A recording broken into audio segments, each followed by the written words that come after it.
Welcome to the Startup of the Year podcast, where each episode we showcase exciting new companies from around the world. This podcast is produced by Established, creators of the Startup of the Year program. Established is focused on helping organizations with their innovation, startup, and communication strategies. Hello, everybody, and welcome to the Startup of the Year podcast. I am Frank Gruber, and this is an episode that it's a little bit of a recap, I'd say, but it's exciting, and I'm excited to be here today and offer it up to you because it's going to be our virtual event that we recently hosted, our online event, Startup of the Year event, where we celebrated female founders, and we're really all about diversity, both in the founding teams as well as geographic, as well as representation. So we're excited to be hosting these events and showcasing these startups. And we had a great group of female founders come out and pitch a little while back, and we wanted to share that with you. So the great companies that came out were led by female founders, and they included Cherry Blossom Intimates from Washington, D.C., and we had MITO Material Solutions from Indianapolis, Indiana, Pocketnest from Ann Arbor, Michigan, PredictivCare from Bethesda, Maryland, ReThink Words from Chicago, Illinois, Chi-Town, go Cubbies.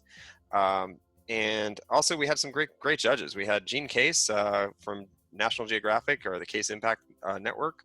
We had Eric Bahn from Hustle Fund, Cheryl Campos from Republic, Jessie Draper from Halogen VC, our ventures, and Phil Nadel from Forefront Venture Partners as well. So great group of people, great group of startups, lots of high energy. We're excited to bring it to you online a little while back, and now we're giving you the recap. So let's listen in on what happened. Welcome. I'm Frank Gruber. And I'm Jen Consalvo, and we are the co-CEOs of Established. Thanks so much for joining us today. We're really excited that you're here, from wherever you're from, in your living room, in your home office. We're excited that you could join us. Yeah, it's definitely a challenging time for startups to survive and thrive, and we're here to support our community in every way. So this is why Established is producing 4 Startup of the Year online pitch competitions, and we're helping to build momentum for our 8th annual Startup of the Year Summit, which will be happening in the fall. These events create additional opportunities to elevate and support early stage founders and their businesses. All right, we're ready to get started. So First, we want to introduce our incredible panel of experts. Amazing panel of experts. Amazing panel. So excited. Yes. So first up, Gene Case. So excited to have Gene participate today. Gene is the chairman of National Geographic and the CEO of Case Impact Network. She is a businesswoman, investor, philanthropist, and impact investing pioneer who is a passionate believer in the power of business to do good and advocates for the importance of embracing a more fearless approach to innovate and bring about transformational breakthroughs. So in January 2019, Gene's first book, called Be Fearless, 5 Principles for a Life of Breakthroughs and Purpose, a little too close, was released. But thank you. Yeah. Thank you. We are thrilled to share that she sent a signed copy of that book to each of today's participating startups. Thank you so much for being here today, Gene. Oh, man. Jen and Frank, it's a delight to be back with you guys, and I couldn't be more excited to hear from these female founders. As you know, I'm a great champion of female founders. Normally, if we're in the room together, we bring a lot of energy and clapping to give them confidence before they go on. So virtually, I'm doing it for all of you. Yes, exactly. Yes. Everyone do their Superman pose, Superwoman pose. Yep. Yes. Thank you, Gene. All right. Next up, we are excited to have Eric Bahn join us. He's the co-founder and general partner of the Hustle Fund, which is an early-stage venture capital firm that invests in software startups at the pre-seed and seed stages, backing founders who exhibit great execution and high velocity, aka hustle. Previously, Eric was an angel investor and venture partner at 500 startups, and he's been part of our panels in the past. So welcome back, Eric. Welcome, Eric. Thank you so much. It's a great opportunity to be here. I'm so excited for this event, but I'm a little bit angry that you put me right after Gene Case, because that is the worst position to be in to follow all that. But thank you so much. I love your background too. Yeah, this is my real garage. It's my real garbage cans and recycling bins. I do compost. Oh, I didn't even notice that was a garage door. That's cool. It looked like you were in an Airstream or something. I don't know. It just looked like really. It's cool. Hey, we're all doing our best here through this crisis, right? Exactly. We're in it together. All right. Thanks for joining us, Eric. All right. Next up, we've got Jessie Draper. She's a founding partner of Halogen Ventures, as well as the creator of, and host of the Emmy-nominated television series, The Valley Girl Show. Remember that? I do. Yeah. I've seen it. She's also a fourth-generation venture capitalist focused on early-stage investing in female-founded consumer technology companies. Jessie, great to have you here. Thanks for joining us. Thank you so much for having me. I'm so excited about this. I've been excited, all month. And I'm really, really happy to be focused on female founders today. We invest in female founders at Halogen Ventures. We have 62 female founded companies, and they're doing really well for us. We had $200 million exits last year. And so we're betting on women as an opportunity and as a moneymaker. So for all of the startups today pitching, I would just say, think big, keep thinking big, build your billion-dollar business, and just get out there. Good luck. Love it. Thanks so much. I love that that's a lot of companies. I know. Thank you for helping to change the stats. Yeah. Yes. All right. Next up, we've got Cheryl Campos. She's the Director of Growth and Partnerships at Republic, a one-stop shop for founders to raise capital from both accredited and non-accredited investors. She's passionate about the intersection of finance, technology, and social impact, and is focused on introducing underrepresented founders to alternative funding sources in order to help their startups thrive. Thank you for joining us today, Cheryl. Welcome. Thank you so much, guys. I appreciate you guys doing this because it's much needed, quite frankly. Republic has 40% of female founders, and we want to continue pushing that up, right? We can never have too many. And if anything, I'm just so blessed that we can continue to have everyone around the world really invest in startups they believe in, and particularly democratize access to fundraising and investing. So pleasure to be here. Awesome. Great. Thank you and welcome. All right. Last but not least, we've got Phil Nadel. He's the co-founder and managing director of Forefront Venture Partners. He's a serial entrepreneur, angel investor, published author. He frequently speaks speaks personally, but also at events. He's also the co-founder, like I mentioned, of Forefront Venture Partners, which he co-founded in 2014, was formerly Barbara Corcoran's Venture Partners of Shark Tank fame. So we're honored to have you back, Phil. Thanks so much for joining us. Great to be here. Great to be back with you all, and looking forward to meeting some of these founders. This should be another great event. Thanks for having me. Yeah, definitely. I always ask about backgrounds. It seems like what's that artwork in the background? I noticed. That's a digital frame made by a company we invested in called Mural, which actually exited a few years ago to Netgear. But it displays great artwork from around the world, and it keeps rotating different pieces of art. Oh, wow. We should get something like that. That's cool. That's great. Really great. Well, thanks so much, Phil. All right. Next All right. up. Without further ado, we're going to jump into our first startup. Based in Washington, D.C., we have Cherry Blossom Intimates. Let's watch their pitch. More than 3.5 million women in the United States are currently living with breast cancer. 268,000 women will be diagnosed this year alone. Do you know a breast cancer survivor? Where does she shop for bras and prosthetics? Through innovation and inclusion, I've created Cherry Blossom Intimates, a business designed to help breast cancer survivors in a new way. I found a way to house an accredited medical facility within a lingerie boutique atmosphere. We specialize in prosthetics, but what makes us even more special is our offering of custom breast prosthetics. Using 3D printing technology, we build women new breasts, offering these prosthetics in 36 different skin tones. We can add freckles and veins. We can even customize her nipples. All of this happens in a beautiful space so that women can shop with dignity. Alongside of our prosthetics, we also offer bras in 200 sizes so that women can shop with their best friends, their sisters, their mothers, and their daughters. Our most popular bra size is a 40 band and a G cup. We accept all major insurance providers, including Medicare and Medicaid. Since opening about a year ago, we've helped over 3,000 patients and have done over $350,000 in sales. I've partnered with a breast surgeon who refers her patients to us, along with 18 other medical facilities that also send their patients our way. We're able to fulfill prescriptions for patients on an annual basis.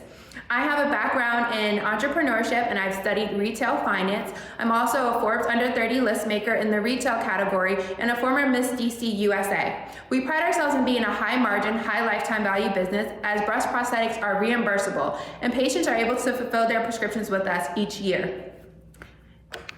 In the coming year, we are planning a 7-city tour where we bring these fit services to women through breast cancer survivor empowerment events.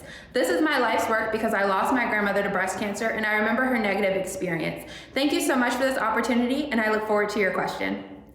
So judges, please raise your hand and jump in Zoom. with your questions. And make sure you unmute if you are already muted. Yep. Okay. Eric, go ahead. First of all, Jasmine, congratulations on such a high impact business that you're creating here. My first question is more around what COVID has done to change your business, because it seems like this is such a great in-person experience and concierge kind of business. So what kinds of things are you experimenting with in this current environment? So we've been really successful with virtual fittings. So because of COVID-19, there have been some changes in Medicare regulation, which allows us to operate more easily directly to consumers. So the first thing that we did after we closed our doors was reach out to our women who are eligible for prescription refills. That was over 30 women immediately, and we were able to ship them off their items directly. And then the following month, we were able to do another 30 as well, and our insurance billing continues amid COVID. We've done the virtual fittings. We've also pivoted to ask our in-house physician questions. So you can chat with the in-house physician. She's hosted about 7 virtual webinars for patients, and then for other doctors who will refer their patients once we reopen. And then we've been doing broad drawer cleanouts. We've been having girl chats and hangouts to build our community so that women can continue to keep us top of mind. We plan to reopen in the next 2 weeks on an appointment basis, and we've had great success. Even though we've been closed for 69 days, we've done about $19,000 in sales. Wow, great. Jean, go ahead. Well, first of all, Jasmine, thanks for what you do. I am a breast cancer survivor, so I have a real understanding of the value that you're bringing to this world for what you're doing. But my question for you, I love that you're partnering with a physician, but you're in DC. We have GW, we have Georgetown, we have Hopkins up the road, NIH. Are you doing any institutional partnerships where they can help advance your product? Yes, actually. So we have connections with Johns Hopkins. They're able to refer their patients, but we can accept patients from anywhere in the nation. So we have 19 total medical facilities that send their patients to us as of now. We have pre-printed prescription forms. So a person can just have a prescription filled out from their doctor and bring it into our boutique. They can download it off the internet and then just come on in.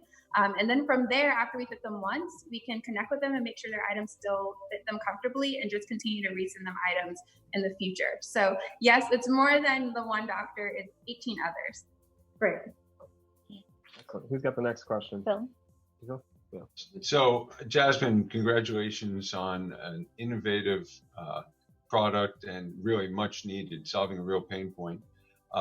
So Eric had asked about sort of how COVID is affecting you. I'm wondering, post-COVID, are you relying on a brick and mortar build out model? Are you going to build locations throughout the country? Is that the model? Or are you partnering with established retailers or doctors? What's the model post-COVID? So before this global pandemic, we expected to do a nationwide pop-up where we visited 7 major cities and we would fit women in person. But now we've actually, since we've had such great success with this virtual model, are sort of pivoting our idea to be more so the Warby Parker of post-mastectomy products. For instance, a woman can just grab her phone and do her fitting herself at home, and then be able to send her items from there. So that is the concept and the idea that's really been sparked by this global pandemic, what happens if we can't touch her sort of issue. But there's a huge opportunity for that, and we're very excited for that. And you that's great. You can get the same level of accuracy that you need to have an accurate fitting virtually? We're working on it, yes. So my concept is sort of like how you can put glasses on yourself on Snapchat. Can we do the same thing for bras and prosthetics? And if we can get it very close, then we can send her a box and she can just pay for what she keeps and send back the ones that don't fit. Got it. Very cool. Thank you. Thank you. Who's next? Jessie?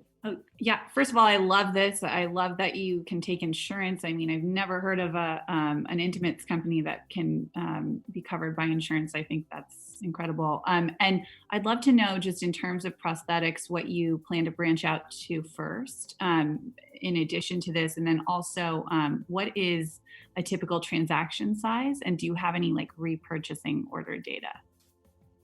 Yes. So for the next step in prosthetics, it's bringing our manufacturing in-house to increase our margins. So right now we're at about 55 to 63% margin, but bringing it in-house would get us up to 83%. And then you said, remind me the next question, the second piece. The transaction size and repurchasing order. So for a woman who's had a double mastectomy, on average, we're able to bill her insurance $7,000 annually or biannually for both breasts. And then we're able to also bill insurance for her bras as well. Some insurance companies allow us to bill up to 12 bras, so she's eligible for 12 bras a year, but it really just depends on the insurance company. But they're able to come back, and we're able to remind them that they can pop back in the boutique or that we can send it to their home, and we make it really easy and really comfortable and really fun for them. Yeah. Cheryl. Hey, thank you so much once again for your presentation. My question is, you currently have this product right now, but what's kind of the roadmap ahead, and sort of where do you see this fitting in as well with, the family members of that person? I know that you mentioned that, people can have fun in the boutique and also buy for themselves. So would love to kind of see what the roadmap looks like in your mind. So I think we could definitely be the Warby Parker of post-mastectomy, but it doesn't stop there. I think that there's a huge void in this market for women who are not a traditional size, who are searching for bras. So our boutique actually carries over 200 bra sizes. So we go from 28 band through 54 band and A cup through N cup. And more often than not, we're seeing that women are in the wrong size bra. We're seeing that now a D that they think they are is really a G cup that fits them better and is more comfortable. So that's one part of the business, but we're also seeing that women who've experienced mastectomy love to have a community. So being able to build that out, sort of having digital communities, in-person communities, digital events, in-person events, because that doesn't exist either. Having very open conversations with breast cancer survivors, being a resource hub for them. Where do women talk about sexuality after experiencing breast cancer? Where do they talk about penciling in their eyebrows after radiation and chemo? There's no place for that, so we hope to be that national and then international brand for that. Great. Oh yeah, Phil. Unmute. There you go. I wonder if you could just talk briefly about the team. Is it just you? Are you a solo founder, or do you have a team? I partnered with the breast surgeon, so she's my co-founder, and we both work very diligently hand in hand to grow the company. But that's actually something that we need non-monetarily. So I would love to have a COO. Right now, I'm the CEO and the CTO. So ideas kind of come through my mind and go through production, but I would love to have a person who has a bit more experience with growing on that side to help us out. And I'm really excited for that in the future. Thanks. All right. I think that's all the questions we have. All the time's up. Or time we have for this. Yes. Bessie, Thanks so much, Jasmine. Thank you, Jasmine. What a great way to kick this off, too. Take care. Yep. All right. I think we're up for number 2. Yeah, we're up for number 2. All right. Next up, the startup is where is it? Indianapolis, right? Yep. MITO Material Solutions, which we're excited to hear from them right now. Let's hear the pitch. Hopefully, 100 years ago, the most sturdy industrial materials were wood and metal. Today, the new standard is composites. A market worth $137 billion, composite materials include thermoplastics, carbon fiber, and fiberglass materials. And this industry is set to grow due to the lightweighting initiatives and wanting to push the limit without sacrificing material performance. But composites have their limitations too, mainly the glue or epoxy that holds them all together. The epoxy is brittle and can crack and lead to overall part life failures, which prevents composites from being the go-to choice of materials. Hi, I'm Haley Marie Keith, CEO of MITO Material Solutions. At MITO, we produce graphene hybrid modifiers that enhance composites through the epoxy. Our chemistry is unique, offering our customers the versatile ability to create tougher, lighter, and more durable parts without changing their manufacturing process. Now, compared to other leading technologies, MITO can push performance higher at lower loading levels and making us more accessible to cost-sensitive industries. And that's exactly where we found our market niche. Our current pipeline has over $124 million in total opportunity, with customers spanning the transportation, marine, and recreational sectors. In fact, our first piloting customer is a semi-truck trailer manufacturer who's looking to move away from steel sandwich panels to composites. Now, other additives didn't fit the bill. But with MITO, the goal of a lighter freight trailer that can reduce carbon emissions by 50% is achievable. This is due because MITO works with our manufacturing partners to distribute our product at volume as our customers pull us through the supply chain. The MITO team is balanced with technical and business expertise and experience in chemical manufacturing, sales, and composite integration, and we're backed by industry experts who advise us regularly. When I joined this industry, I realized that advanced materials were only for advanced industries. But today we're here to change that. Join MITO Materials in empowering all industries to use the next generation of materials. Thank you. Let's start with some judges' questions. Who's got the first one? Phil, go ahead. Hi, Haley. It sounds like a very cool product. Not an area I really know that well, but can you give me a sense of what the competitive landscape looks like? I mean, what are the other options for companies that are considering this kind of solution? Yeah, so there are competing technologies like carbon nanotubes, which are more tube-like structures. There's some nanosilica beads that are out there that are like little plastic beads that are being infused to resin systems to improve toughness. But ours is really a very unique product because it's a hybrid chemical modifier. So we have chemical and physical bonding points. We utilize a material called graphene oxide, which is providing some really great and beneficial properties. And then we also hybridize that with a POS structure, which actually creates the chemical bonding points. And so it's a different type of structure that we're utilizing. And other competing products in the marketplace right now are extremely expensive and targeted towards more high-end, high-performance industries. With MITO, the hybrid nature of our product and the way that we manufacture it is opening a lot of doors for multiple industry applications. Do you have patents to protect it? We do. We have 2 patents that we've exclusively licensed, and then we're filing additional patents as well. Great. Thank you. Thank you. Hey, Cheryl, this is Cheryl. I wanted to jump in here. Thank you so much for your presentation as well. I wanted to kind of ask a little bit more about kind of what your traction has looked like in terms of your customers, but at the same time, what's your plan on how to make this widespread? Since you say that you're kind of fighting an uphill battle and trying to make this the standard, how are you trying to do that? Yeah, so I think we have a very unique approach at MITO where we work with the end use manufacturers. So we really work with them to understand and qualify their problem. And that goes back to my background working in the RV industry for several years. And so by understanding those problems and how we could directly affect the consumers that have the issues, the manufacturers that have the issues, and how we can directly solve them, it gives us a really unique overview of the market. So the majority of our traction has been pretty organic, large companies reaching out, interested in testing and qualifying a new material. We've done some specific outreach in areas that we know have specific problems.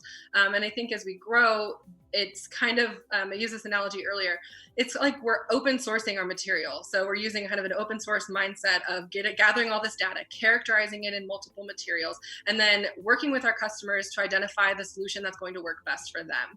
And I think that that's how, one of the ways our model will scale. The other is we have several different variations of our product that's coming out. And so that will also help with the widespread applications. Makes sense. Yeah, Eric, go ahead. Hey, Haley. Can you tell us a little bit more about what your sales cycle looks like? Yeah, so it's a long process. I won't be ashamed to admit it. We have to test and qualify materials. So when we integrate into a specific resin or plastic type, there's some qualification testing that goes along with the customer. What MITO is doing is formulating a lot of those tests and characterizing those results and using that as an inroad to the customer to get to that next qualification step. And the timeline for our sales runs around 6 to 12 months. The majority of that time is spent testing the material. Some fatigue tests take longer than others. And then once it's qualified, we go through the negotiation process of implementing it and integrating it into the product or materials. And then we're on schedule for the next production run. Great. Yeah, Jessie and then Jean. Great. I just because it sounds like a few of us are not as familiar with this industry as I would like to be, I would just suggest that in your pitch, maybe you put some pictures so that we fully get, I felt like I didn't fully digest everything, and you clearly have an incredible background and you're building such an amazing, unique product. The one thing that stood out to me is you said it was 125 million, 24 million addressable market. And I always look at $1 billion markets just because the economics on a VC fund, we have to pay back our investors. And so we look for $1 billion markets. So I would be curious because if that's the total addressable market, you'll only take a certain percentage of that typically. That's actually our pipeline opportunity currently. Oh, that's your current pipeline opportunity. Oh, it said addressable market, and I was like, let's go bigger. Well, we have billions. Yeah, our composite market is worth $135 billion. The additives that are looking to service that market, which we consider to be the total addressable, is a $10 billion market. The specific space that we're in is growing at a 37%. Okay, not an issue then. Yeah, no, it's big numbers. Good question and clarification. Thank you. Jean, go ahead. Yeah, I have two questions. One is, and it kind of follows up with Jessie's question a little bit, which is how do you define sort of the sectors that you will prioritize in your sales channel? It sounds like you have a lot of different opportunities for application of this product. And then can you touch just a bit on your team, who's working on this and what's that look like? Yeah, so you're not alone. This industry is not very well known. So the way I like to think about it is think about how flour is in a lot of different baking and ingredients and cooking, right? You use it a lot. So MITO is like the enriched flour. We're adding vitamins into this. And so with that, our model doesn't change very much when we go into these different industries. Mm-hmm. We've identified industries that are going to take a long time, aerospace being one of them. We've also identified some lower regulated markets that are going to be quick and easier to adopt. We're looking into thermoplastics as a beachhead opportunity, but also some areas in transportation where there's going to be a lot of lightweighting initiatives that we could add a lot of value. So that's kind of the way that we are scoping out our market. The good thing about the way that we're characterizing our materials is that once we have those materials characterized, it opens our doors to communicate to another market need. And so as we do that and grow, we'll be able to address, the longer term markets like aerospace and give ourselves time to do that. But right now we're targeting lower regulated but high need market areas. So our team is a really great combination. Actually, I'm married to my co-founder. He has an engineering degree. I have a business degree. So we've got both sides kind of living it all the time. I spun this technology out of Oklahoma State University during my MBA and pulled him right alongside me and said, we got to do this. This is a huge opportunity. We have a PhD in chemistry who has scaled our product and is working on additional variations, a material scientist, and the material inventor who is a part of our key advising team that's working on material characterization, and then a business developer who's got global experience in sales. Great, thanks. Yeah, wonderful. Thank you so much, Haley. Thank you so much. I love the flower analogy. And I love seeing Bessie again, too. That was fun. Yes. We're also fans of husband-wife teams. Yes, we are. I was really appreciative of that. And we like it a lot, too. And we also have a young daughter as well. So Excellent. All right. And shockingly, I knew what graphene was. Only because of our work with NASA iTech, we've seen a few graphene companies. I needed that flower analogy, and I wondered if there was like a gluten-free option. In case you wanted that as well. So we'll have to bring her back and ask about that. And I'd love to talk to her more about RVs because I feel like right now is a good time maybe to potentially get an RV. That RV. Yeah, it just seems cruising. like a good way to get around at this point. Judges, while we're chit-chatting, you should definitely be filling out those votes if you get a chance on that link that you have. And before we move on, actually, any judges having any challenges with your scoring? Yes. So you've got them under control. Give us a thumbs up. We're good. Good. Okay. Good Excellent. Job. Okay, then we're ready to move on. And to for those of you that are watching, there's still that People's Choice poll out there too. So you get to vote as well. So don't just feel like the judges are voting. Everyone gets. That's a long honored tradition with us. We've had a People's Choice poll for our competitions for 10 plus years. Yeah. We love the audience vote. Yes. Okay. All right. Next up. Pocketnest from Ann Arbor, Michigan. Hi, my name is Jessica Willis. I'm the founder and CEO of Pocketnest. Pocketnest provides comprehensive financial planning to Gen X and millennials on a digital platform. And we do this by licensing our software to financial institutions like banks, credit unions, and investment advisors. I have 20 years experience in wealth management. I'm a certified financial planner, and I've co-managed $1 billion in assets for over 300 families. And I have seen a trend. 90% of millennials have gaps in their broader financial plans. And they're a generation that'll amass $46 trillion by the end of 2020. 67% of this generation are getting all of their financial advice from two non-financial sources, Facebook and Twitter. On the other side of this equation are the financial institutions who are trying to get in front of this next gen. But the financial planning process is a very time-consuming one, resulting in an industry that only aims to serve the very wealthy, making it inefficient to scale and serve the masses. Until now. At Pocketnest, we've created the technology that allows these institutions to provide a white label experience to their next generation, all in their own brand. With step-by-step guidance, Pocketnest takes user through all 10 themes of financial planning. Users end up with a customized to-do list consisting of recommendations, education, and tasks. This information, in addition to all the information we learn about them, is shared digitally back to the financial institution serving them, the same institution licensing our software. Now, fintech's a credit space, we know that, but we know this industry and have yet to find a tool that's both digital and comprehensive, which is a must for any financial institution looking to serve the next gen.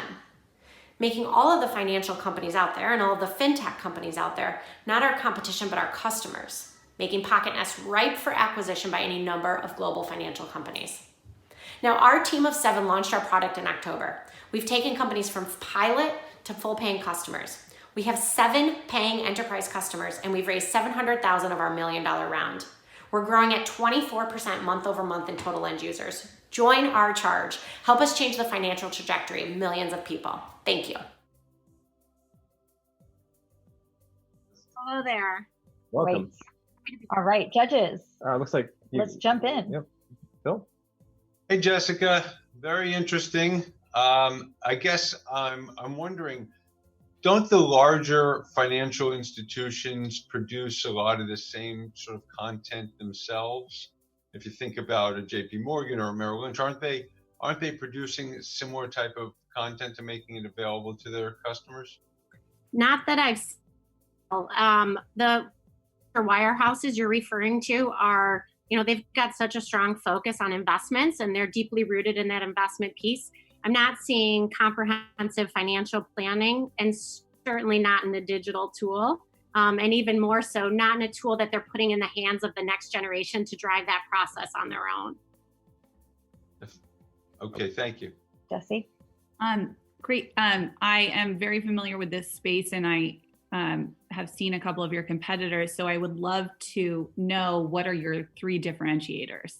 Yeah, and I think it would be, can you tell me a couple of the differentiators competitors comparing us to? Yeah, I mean, good question. I'd say right now, LVest, and then I was familiar with LearnVest, which was acquired by Northwestern Mutual. Perfect. And then we've seen, Gen Lux or something in New York. Okay. LearnLux. Great. So Jessie, Elevest is like Betterment or Wealthfront. They're robo-advisors, and they've brilliantly figured out the investment piece, right? So they've brilliantly figured out how to bring investment to the masses. What they're not doing is, again, that comprehensive financial planning piece. So they're not saying, hey, end user, based on what we know about you, based on your tax bracket, how many kids you have, your last 3 jobs, the way you work, here's what you need to be doing from a life insurance standpoint, and proactively, here's the 529 that you should be in for your kids' college. So what we think is one of the big differentiators between all those companies and ours is that, they're not comprehensive financial planning.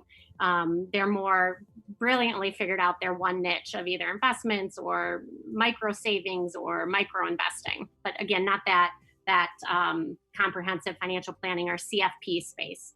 LearnVest was brilliantly figured out how to bring content like that, comprehensive CFP content, and not a user-facing app that's saying, hey, take your Illinois 529 and move it to a Michigan 529 and save, $89 a month by doing that. Okay. And it was Next Gen Vest and LearnLux, like combined. Okay. Great. All right, Eric, go ahead. Hey, Jessica, we actually met a couple months ago in Detroit. I don't know if you remember hi, that, Eric. Bamboo. I do. How are you? Good to see you. Go Blue. Grew up Good in to Michigan see as well. I kind of have a follow-up question from what Phil was asking. Can you tell us a little bit more about what your ideal banking partner persona is? I imagine it wouldn't be necessarily the largest banks, but like regional banks or federal credit unions. Exactly, Eric. Yeah, exactly. We view those global and national companies as potential acquirers for us. But our consumer base right now is the regional banks, the larger credit unions, the 500 million and above independent RIAs. So Phil, even to your earlier question, even if JP Morgan was doing that or Morgan Stanley was doing something similar, we're still, then we just go after the other 99,000 financial institutions out there and let them white label our brand for their own release of it. Jean, go ahead. Hi there. Great job, by the way. Question. So can you talk a little bit more about the business model and these relationships that you have with banks? What's that business model look like?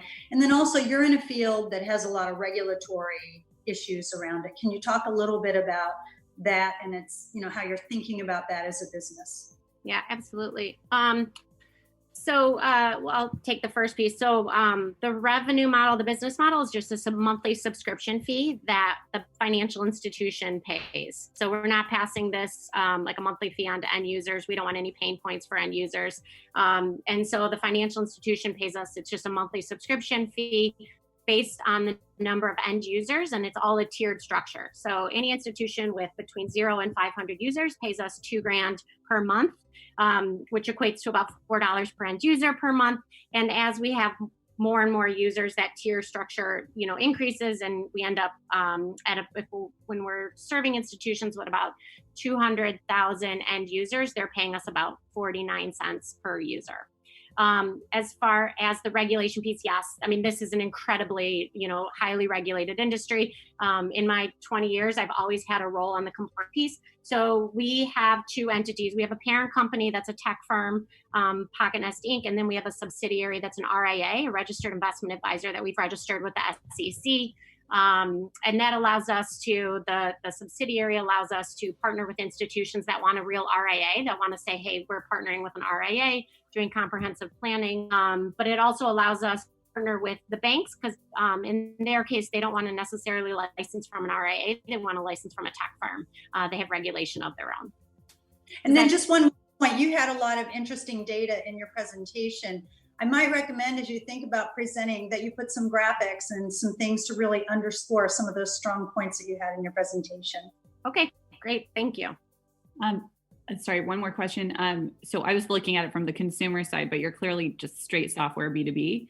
How long does it take you to get one of these RAs up and running, and how difficult is it to implement in terms of the technology?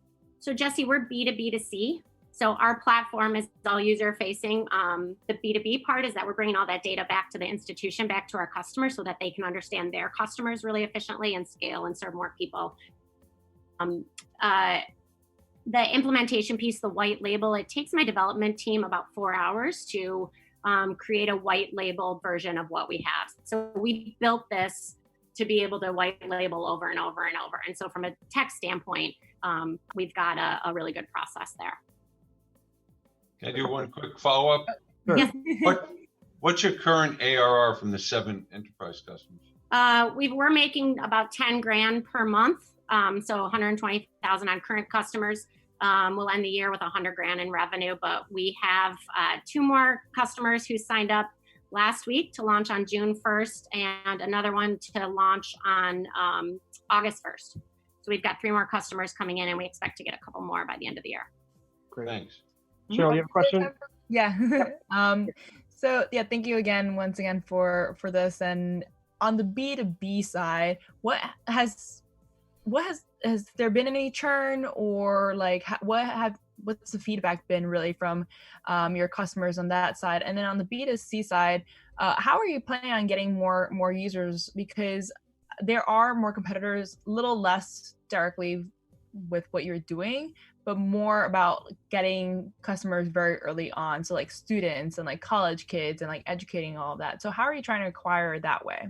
Yeah, I'm going to start with the latter question because it's front of mind. So we know we can't create the software and put it in the hands of the institutions and say, go out there, get customers. So we know it's fully our responsibility to engage with the marketing departments of those institutions to make sure that we're getting end user engagement. And so we have a war chest of marketing assets. Ashley Craven's our chief marketing officer. She spent the last creating marketing strategies, email campaigns, etc. so that we can engage that next gen. And Cheryl, to your point, yes, we're trying to engage early. So what we want to see is some of these community banks create a white label platform that they put out to the local university or the local college to say, hey, we're here for you. Maybe we get a little bit of CRA credit that way, but we also put this out there for you to help you with comprehensive planning. And of course, the business case is that they're establishing relationships with the next gen. Churn has been fine. We haven't lost any customers. All of our institutional customers are in 12-month contracts. And if anything, the last couple months have been a now more than ever because, it's our tool answer comprehensive planning for the end user, but secondly, also allows the institutions to engage over technology gen.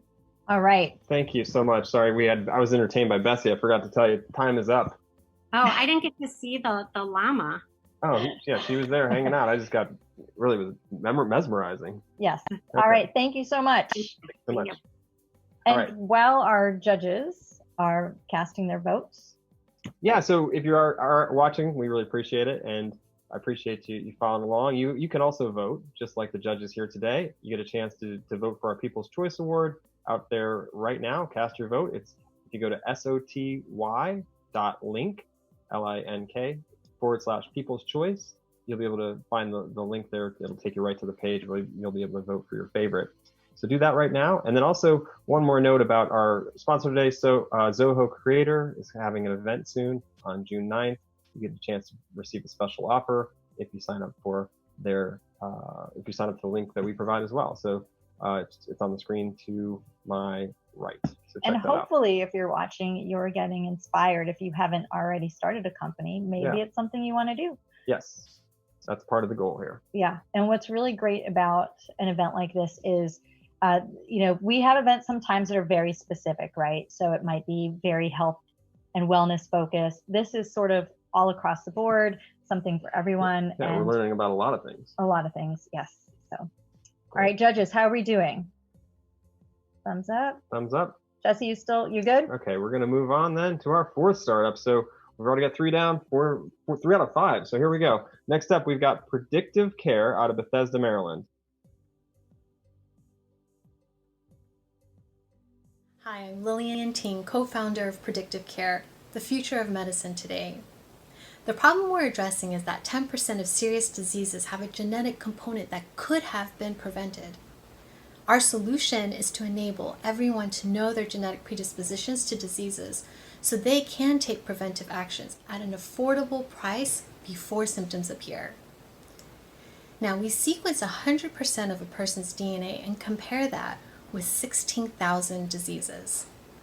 Then we create a personalized genetic database with all your genes and associated risks, after which a physician can recommend preventive actions, treatments, and screenings based on your genetic profile. We also allow doctors to better detect underlying diseases earlier and have insights into a patient's genetic risk for adverse drug reactions. Thirdly, every step along the way, doctors get explanations with the most up-to-date genetic research, along with relevant patient risk alerts. In the US alone, we have an addressable market of $200 billion. And our initial market is in concierge medicine because we enable doctors to provide better patient outcomes while giving them an additional source of revenue and treatment options. We're in discussions with the largest concierge network in the US. We have a B2B2C revenue model where we charge doctors $1,500 per patient, including a 3-year subscription, after which it becomes $100 annually. Doctors charge patients an additional $1,000 for consultation and the cost of additional screening. Security and privacy are top priorities, and information is never sold. We have a fantastic team to scale the business with serial entrepreneurs and successful exits, and scientific co-founders who are experts in bioinformatics and genetics from Johns Hopkins University. Join us today to make predictive the next standard of health. Welcome. All right, questions from the judges. Eric, go ahead.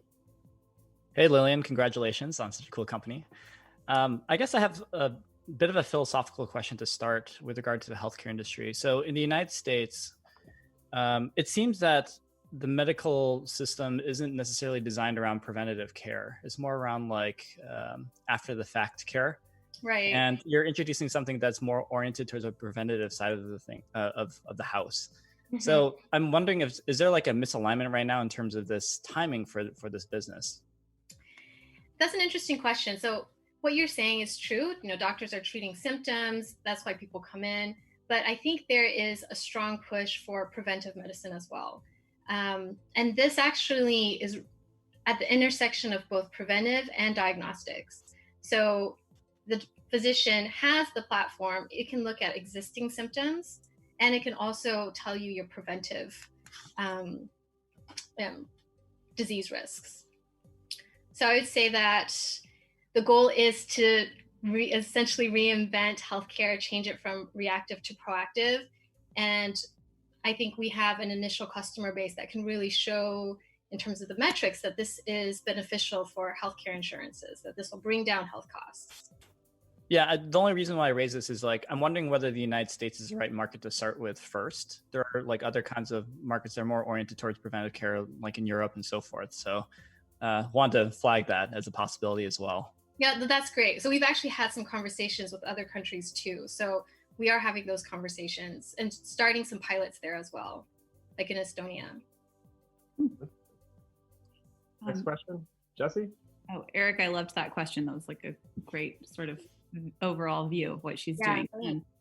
And so this is amazing. And I do think this is the time to be in this industry, clearly. How does it work? It's a blood test? Is that how you're, collecting this information, or how does that work? Mm-hmm. We can do it through a fingernail test or a blood test, either one. Okay, fingernail or blood. And then, so will you be able to predict if people are more susceptible to COVID eventually? So funny enough, the way that, like for myself, so I did the test, you can see that I have a higher risk for influenza, I have asthma. So these are disease risks that are associated with a higher risk of developing serious COVID. So you can the answer is yes. Yeah. All right, Jean, go ahead. So Lillian, I wonder if you could talk a little bit about the competition. I mean, there are a number of companies and products out there, obviously, that do some, DNA testing and analyze some of this. Then there's Tempus in Chicago, which you probably know, started by the co-founder of Groupon, which has the largest molecular data set in the nation. What's the competition, and are you looking at partnering with any of those that have a big head start in this field? We're looking into partnerships right now. Our primary focus is with the American College of Concierge Doctors. So they're the largest concierge doctor group in the US. And we're open to talking with different people and exploring partnerships. So great. What you're doing is much needed, and I give you a lot of credit, but it is sort of becoming a little bit of a crowded market. And so understanding who's out there and a little more about the competition could give you an edge. Sure. Yeah. I think one of the things that makes our offering special is that you have a real-time searchable access to any of your genes, any of the conditions, over 16,000 different diseases. And that's one thing that makes this product stand apart, as opposed to like Nebula or Helix. They're looking at maybe 170 genes or 170 diseases, even if they are looking at all your genes. Right. Well, thanks. I think what you're doing is great. Great. Who's got the next question? Phil, and then Cheryl. I don't want to cut Cheryl off. Go ahead, Cheryl. Go ahead, Cheryl. We'll flip it. Awesome. No, thank you. Just more of a quick question of kind of what your traction has looked like today, and then what has those conversations looked like for the potential customers that you have. I mean, I think my hang up here is just more about like the actual process itself, like even just sales cycle wise, and even just then implementing them into the offices. Like how can you just walk us through that a little bit more to get more clarity? To get the clarity of what those, like establishing those partnerships and that sales cycle. Yeah, what's it look like? How do you do that? So for example, with Estonia, we went in, we did a presentation. They've actually gotten 20% of their population sequenced already. So we're coming in and providing the analysis and also the database to show the customer or show their patients what their disease risks are. So they don't have the ability to do that for their patients right now. So, on the country level, it's actually been really easy. We usually just reach out to them. Sajung and Sijung are professors at Johns Hopkins University. So they readily get access and credibility with other countries.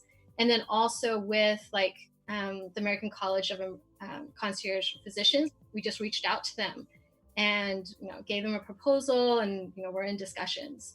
So for now, those discussions have been very, I would say, very seamless. And we're waiting a few more months before the actual rollout. So I think in terms of that question, that'll have to be answered at a later stage. Gotcha. Phil, do you still have a question? Yeah, real quickly. You had talked a little bit about your team, and it sounds impressive, but I didn't hear anything about your background. Can you just tell us about that a little bit? Sure. So I've been with Select Venture Partners, where we invest in early stage SaaS companies. Also, I've been a serial entrepreneur, advised startups. And then Alex Rushgood, he has been a serial entrepreneur as well, director of a couple of accelerators, also had an exit, founded and exited within 2 years. So we have a strong combination of the science, medical, and entrepreneurial experience. All right. Any other questions? All right. All right, well, thank you. No, Bessie, thank you. Thank you, Lillian. Very succinct. Thank you so much. All right, judges, get a chance to cast your votes right now, and we'll get on to our next company here in a second. Out of my hometown, Chicago. Sweet home, Chicago.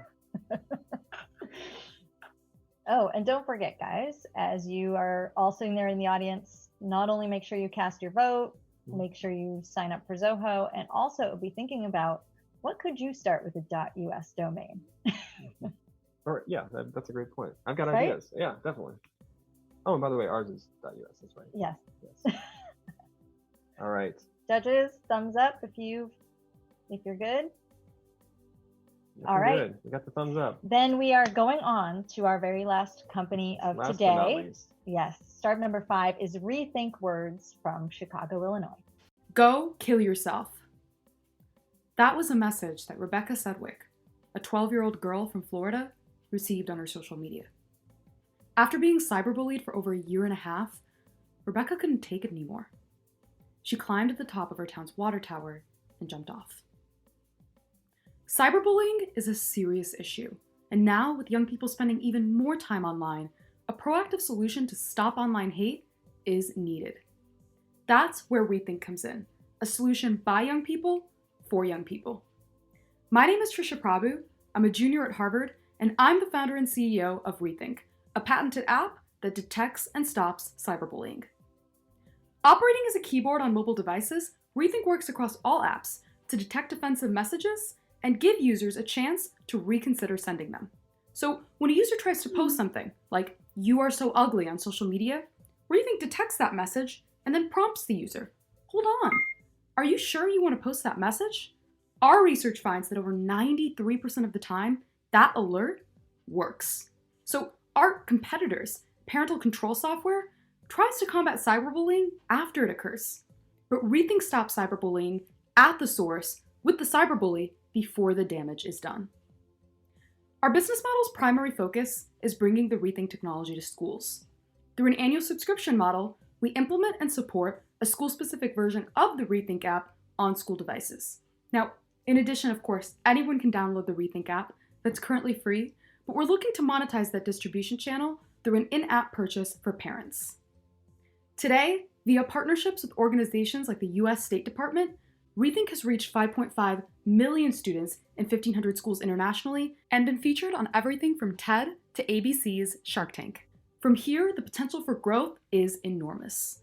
So join us. Together, let's conquer cyberbullying. She's on her way. Here she is. Trisha, you're with us. Yes. Hello. How are you? Good. Welcome. Great to have you here. All right, let's jump right into questions.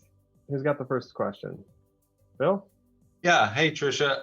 It's a really cool product, very interesting, and solves obviously a real pain point. I like how it's more proactive than the competitors' reactive solutions. That's great. I'm wondering, how do you get the students to download this app? What's their incentive to do it? And is it, does it interact? Does it work with all kinds of messaging apps? Absolutely. Two great questions. So first off, as a 20-year-old, I developed this product when I was, 15.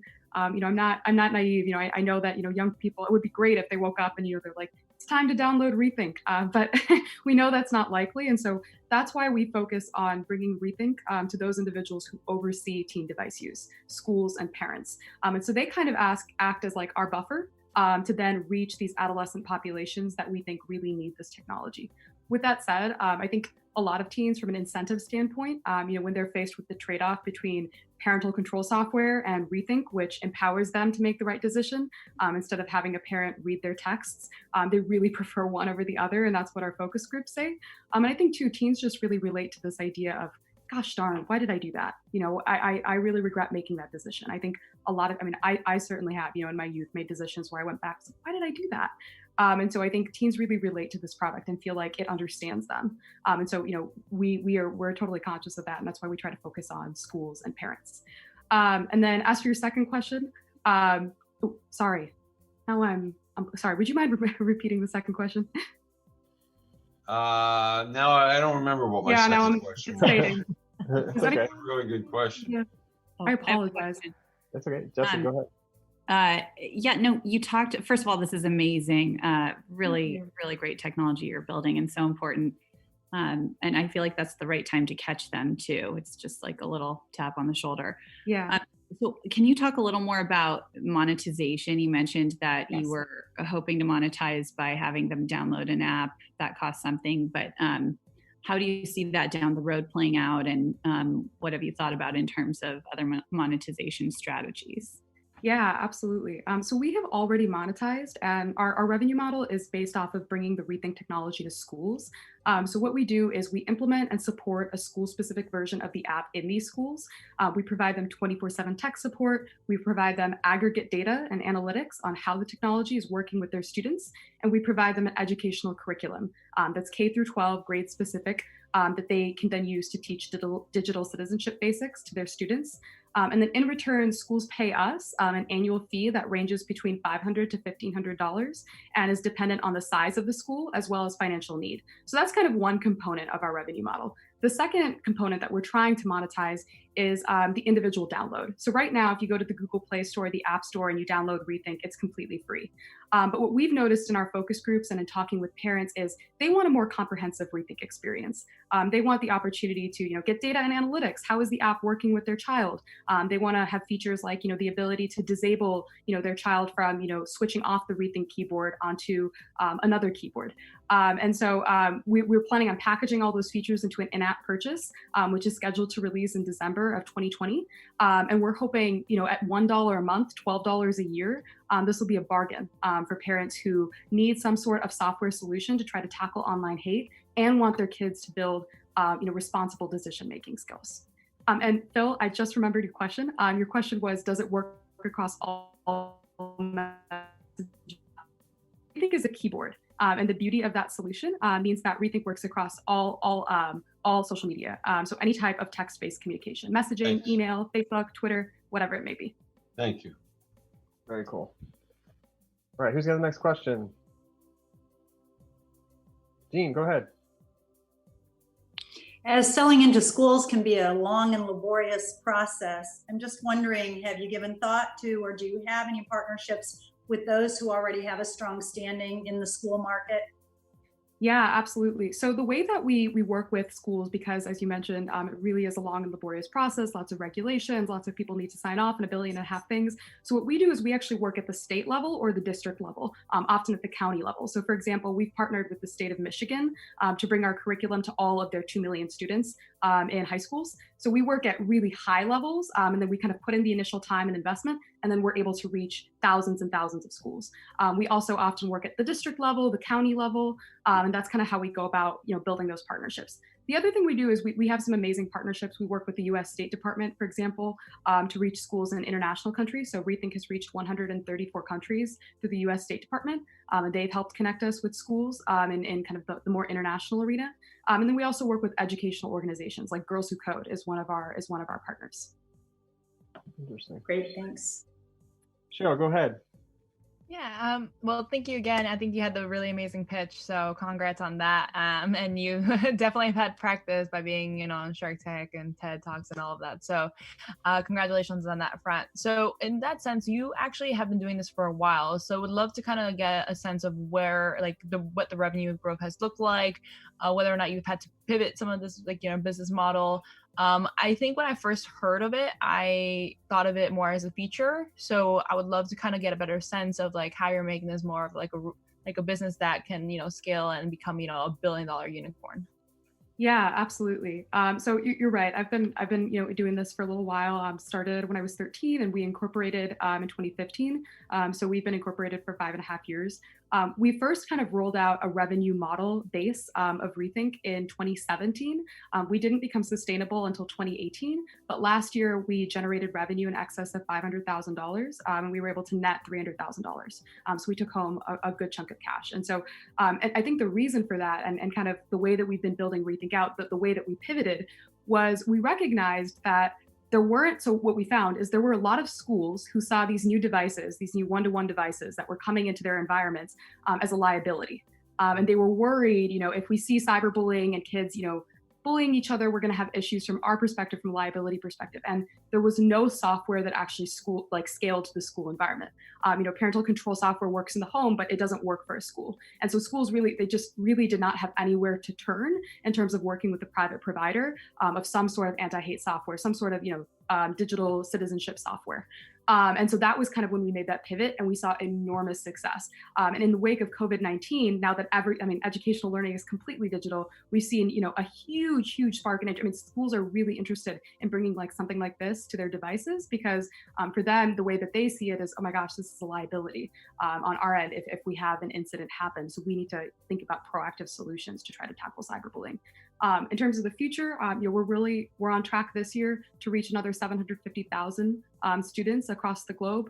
That's 500 new schools. It's a little smaller than we wanted, but COVID-19 has obviously presented some logistical challenges to schools. And we just think from here that the next step is to take ReThink to the next level. And that's why we're excited to be pitching and hopeful that something like this will help us do that. All right. All right, we've reached time. Yeah, we've got Bessie there. I know, Eric, sorry, you've got a question there. I don't think we can get it in. I can try and do a quick 2-second answer if it's possible. Quick.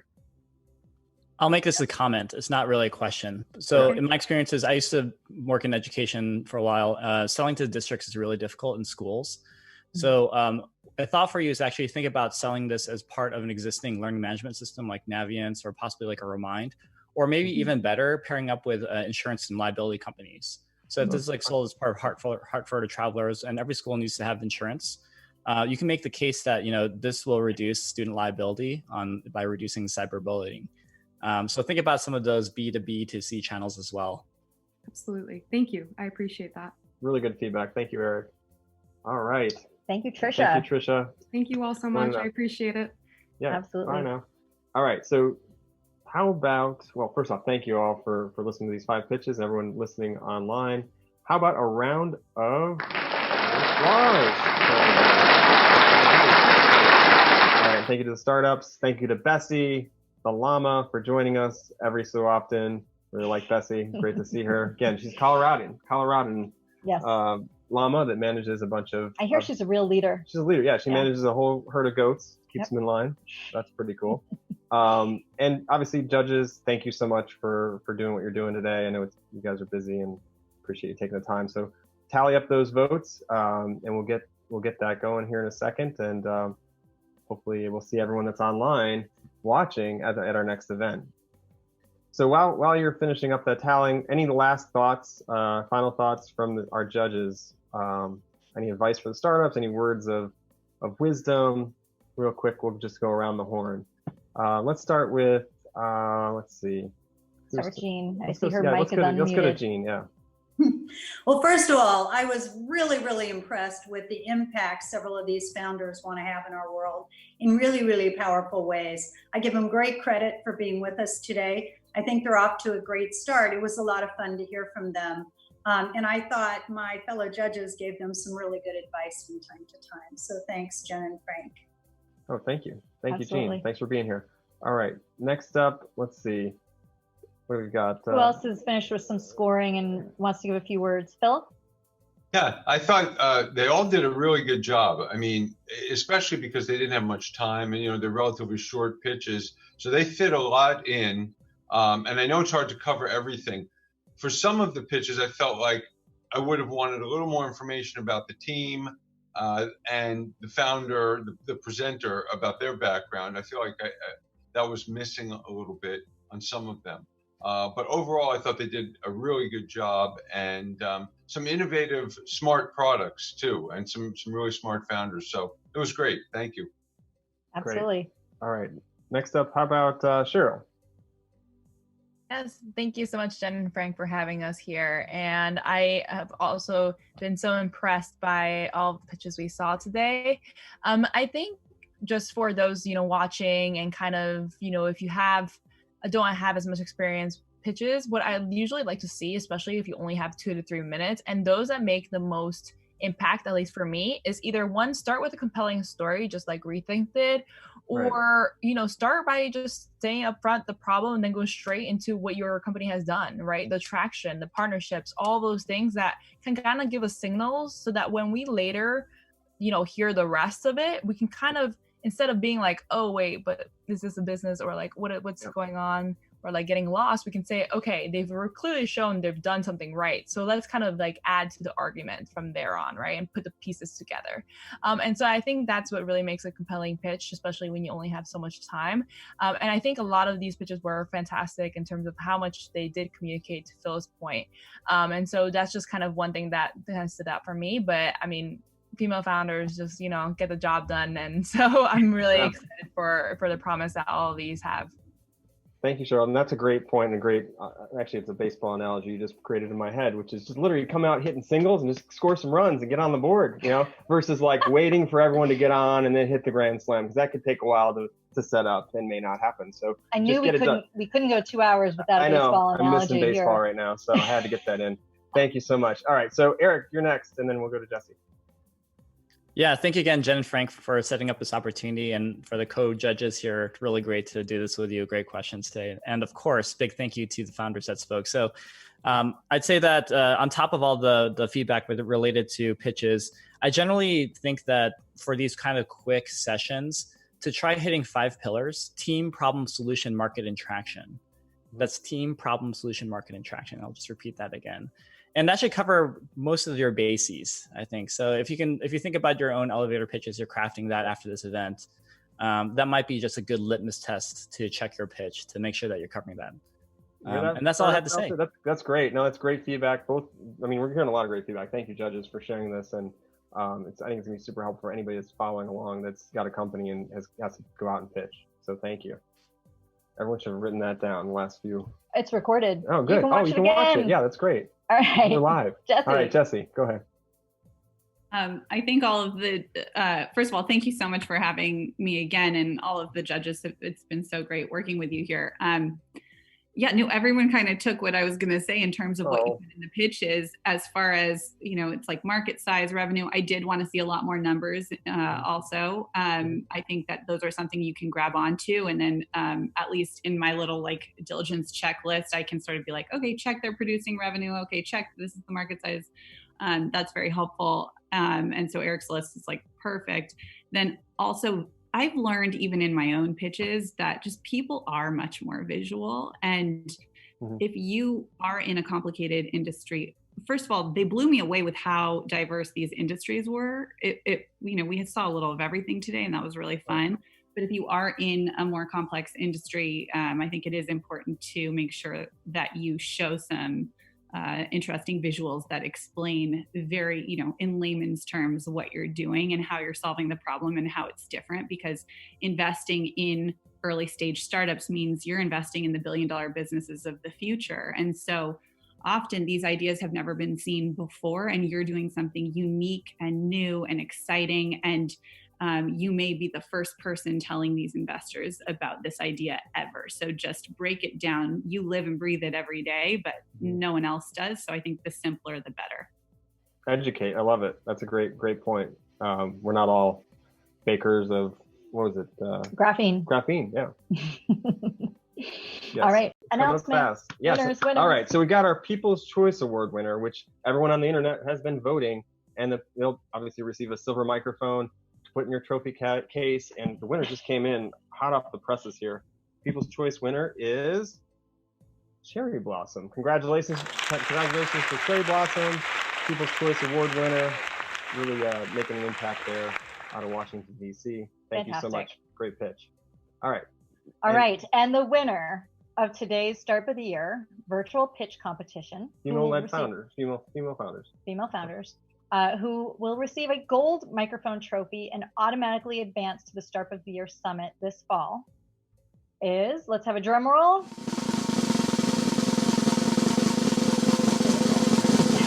The winner is MITO Materials.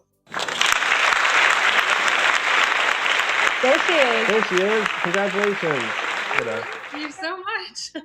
Would you like to say a word or two? Thank you. I'm so excited. I really appreciated your comments, your feedback, and thank you so much. This is great.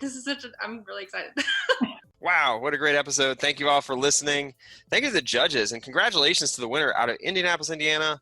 Kind of a state close to my heart because I did go to school in the state of Indiana at Purdue.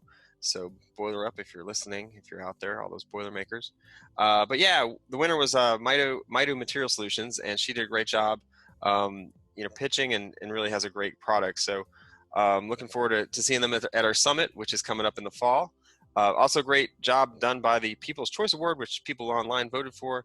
And the winner of that was Cherry Blossom Intimates. And just a great job done by all the startups did an excellent job. So really interesting stuff out there, and obviously our judges shared that as well. So thanks again for listening. Remember to subscribe online or wherever you find your podcasts, and I hope you're enjoying the show. If you get a chance, please do rate us. The more ratings, the better. We'll bubble and help more companies out there with the opportunities that we provide, our startup opportunities. And we're all about, creating that connective tissue so that startups can succeed, whether it be through building relationships, finding funding, or meeting their next founder. So thanks to everyone that supports the Startup of the Year program. And please do subscribe and share our podcasts. I'm Frank Gruber. I'm going to be signing off here in a second. But if you have an idea out there, don't forget, today is the best day to start. So get it out there and start working on it and bring it to life and change the world. So thank you all for listening. Have a great day. Be safe. Be well.